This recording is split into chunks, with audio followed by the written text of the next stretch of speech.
Welcome to wings of மன். இன்றைக்கி நம்ம சேனலில் ரேஷன் அரிசியில் பஞ்சு போல் சாஃப்டான மல்லிப்பூ இட்லி எப்படி செய்கிறது அப்படின்னு தான் பார்க்க போகிறோம். அது கூடவே நம்ம தோசையும் ஊற்றி பார்க்க போகிறோம்.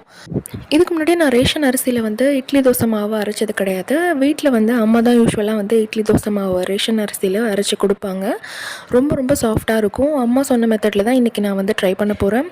இது பார்த்திங்கன்னா அரிசியை அளந்து எடுப்போம் இல்லையா, அரைப்படி காப்படி அதெல்லாம் இந்த மாதிரி நான் சில்வரில் வச்சுருக்கேன். பட் இருந்தாலும் யூஸ்வலாக ரைஸ் குக்கரோடு சேர்ந்து வரும் இல்லையா, அந்த கப்பில் தான் ரைஸ் நான் மெஷர் பண்ணுவேன். அதனால் அந்த கப்லேயே நான் இன்றைக்கி மெஷர் பண்ணி எடுத்துக்க போகிறேன். அம்மா சொன்ன அளவுகள் பார்த்திங்கன்னா 6 கப் ரைஸுக்கு 1 கப் நிறைய உளுந்து எடுத்துக்க சொன்னாங்க. ரைஸ் குக்கரோடு வர இந்த கப்பில் தான் நம்ம அரிசி உளுந்தெல்லாம் மெஷர் பண்ணி எடுத்துக்க போகிறோம். நீங்கள் உங்கள் வீட்டில் யூஸ் பண்ணுற மெஷர்மெண்ட் கப் யூஸ் பண்ணிக்கோங்க.